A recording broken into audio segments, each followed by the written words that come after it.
Hi, this is Mrs. Murdock, and the purpose of this video is to go over what a pedigree is and what the things in it look like and how to interpret a pedigree. So first of all, the definition of a pedigree is a diagram that shows a family tree. That's what it is. It shows a family tree and traces usually a disorder or sometimes just a trait through the family. Right? So the symbols are pretty simple. They use circles and squares. A circle is a female and a square is a male. Anything that's filled in, like if you have a circle that's colored in like this, like that, and it could also be a male that's colored in like that. Any individual that's filled in is an individual who is afflicted or harmed, has all the symptoms of the disorder. So an afflicted person, or a person who has whatever disorder you're tracing. So let me just draw a sample family tree here to show you some other things. If you have a woman and a man that are connected by a line like this, that is a marriage line and indicates that they are having children together, biological children. So it's a marriage line. And we're going to define them as being the first generation. And then children coming from them would be a line coming from that marriage line and then branching out into their children. So perhaps maybe their first child is a daughter on the far left. And then they have a son next. And then their youngest child, let's make that a girl. And that's the second generation, right? And then let's say that this girl up here grows up. They all grow up. And this woman, when she becomes a woman, marries another man who's outside of the family. So there's a new marriage line. He's not one of the parents' sons. He is somebody that their daughter married. And they have some children as well. Let's say that they have a girl and a boy. And that they become that third generation. So one of the things that they will ask you to do on practice pedigree things is to be able to identify people according to both their generation, Roman numerals 1, 2, and 3, and the number of the person. So for example, if this is, if there's a number 1 here and a number 2 here, then this person is actually generation 1, 1. And her husband is generation 1, 2. So referring to those people, if they're asking questions about certain individuals, you want their generation number and their number. So then this person here would be generation 2, 1. And this would be generation 2, 2. And this would be generation 2, 3. And we're going to give the husband on the outside of the family also a number, a Roman numeral generation number and a number. Down here you've got person generation 3, 1 and generation 3, 2. Okay. Now let's go into let's say that we are tracing a simple one, an autosomal dominant recessive condition. Let's say that we're tracing that. And let's say that we have this person right here is afflicted with the condition that we're tracing, and so is this person here. This person is also afflicted with the condition that we're tracing. Okay, but that's it. And let's say that we're tracing the condition of being an albino. An albino person is born without any skin pigmentation, so they're very, very white, very, very pale skin. Sometimes their eyes can appear more red or purple. So very unusual, very, very rare condition, actually. It's not a very common allele. So the allele for it is recessive. So let's say a little a gives you a chance of being an albino, and a big A is just normal skin pigmentation. So now let's go through here, and if this is autosomal recessive, then anyone that is afflicted, automatically you know their genotype. This person 2-1 has to have 2 little a's. There's no other way for that girl to be an albino because she needs the 2 recessive to show the condition of albino. And this boy over here is also 2 little a's. Everybody else in the pedigree has to have at least 1 big A. I'll just draw it right inside, right? Has to have at least 1 big A. And then the question is, what's their second letter? And that's where you kind of have to turn detective and figure it out. So if this couple, the original couple, has a daughter who is afflicted, you have to realize that that means they both have to be carriers of that albino gene. Otherwise, they wouldn't be able to have this daughter, because this daughter gets an allele from each of her parents. And if they don't have the recessive allele to give, then she wouldn't have been an albino. Now these, it's a little bit trickier. Let's go over to this couple over here. Now again, they have a child who is albino.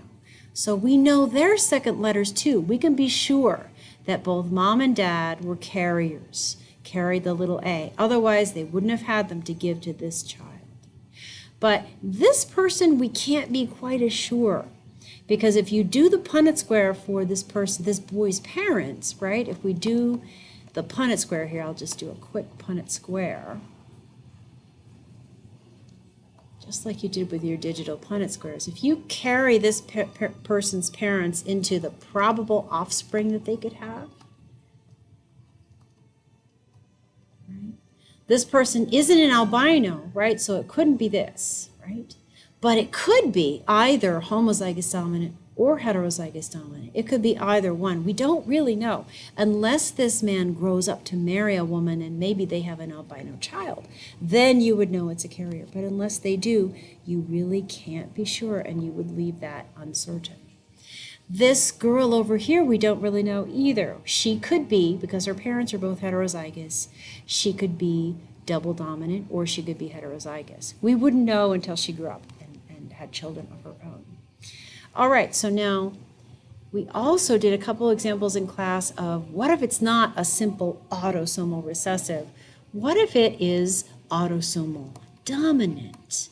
Autosomal dominant. And the big example that we were talking about is called Huntington's disease. Huntington's is one disease, one example that is unfortunately controlled by a dominant allele instead of a recessive one, which makes it really kind of deadly. So a big H in this case gives you the disease. You have Huntington's. If all you have to do is get one big H, and you've got it. Little h, which thankfully is most common for the rest of us, you're not sick. You're normal. Which is kind of opposite from what you can get with other things, right? So if I drew a family now, and now I'm going to draw the father as being afflicted.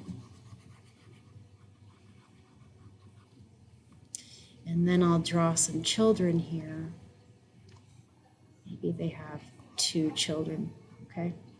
And they don't know yet. That next generation, they're still pretty young. They're in their 20s maybe, and they're maybe just figuring out, that there is this disease in the family. The father has this as a genotype, because if you've got that dominant allele, you automatically have it. The mother is going to be double recessive because she doesn't have it, and that's the only way you could not have it, is to be double recessive. But these guys, maybe they don't know yet. Maybe they want to get tested before they go and have their own children. And unfortunately, with Huntington's disease, the disease doesn't really affect you until you're later in life, when maybe in your 40s is when the symptoms start to show up. It attacks the nervous system, and it's a very tragic disease. So they have to decide. And they could be, right? There's a 50-50 chance here. There's a 50-50 chance that they could have inherited this one deadly allele from their dad. So it's a 50-50 chance of being normal or not. So it makes the problem a little bit different. than the autosomal recessive, as you can see.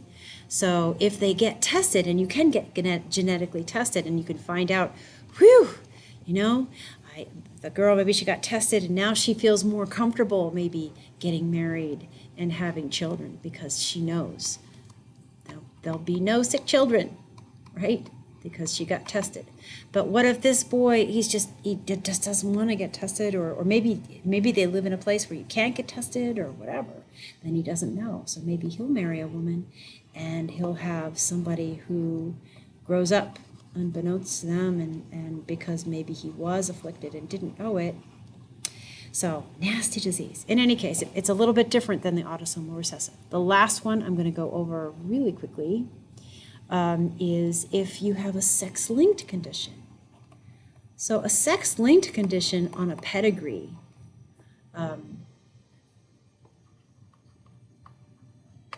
like, for example, color blindness, right? Which isn't deadly at all, but which is sex-linked. So one of the ways that you can tell if something is sex-linked is if the pedigree has a lot of this going on. A lot of this going on. Where all of the boys seem to be affected and the girls don't. A lot of times that's a hint that it's a sex-linked condition. So with sex-linked conditions, remember that you have to draw the X's and Y's first, and that it is only the X's that carry the alleles. So for example, I can go down here a little bit more. There, all right. So for this woman, she's got XX, and this man has XY. And if he's colorblind, I'm going to make it A and A, like that. So this is normal. This is colorblind. I'm running out of time here. Okay, and let's say he's got a little a because he's colorblind, right? We know she has a big A, and we know that, let's see, they have two sons who are also afflicted. There's a little a there. There's a little a there. And then here's a girl who's got a big A, and then we don't know. We don't know. Or do we know? That's the question. So what are the chances here if you cross these and you've got a normal girl over here? She had to get that XA from her dad, so we know she's a heterozygote. We can tell that from that. But maybe we're not exactly sure of the second letter here. We might not know that because we'd have to, if we did the Punnett square,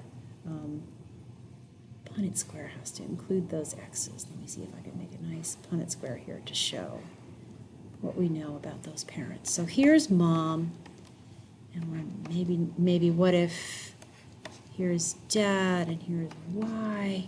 Okay. And if mom is homozygous dominant, right? Let's say mom is homozygous dominant. Let's see what happens then.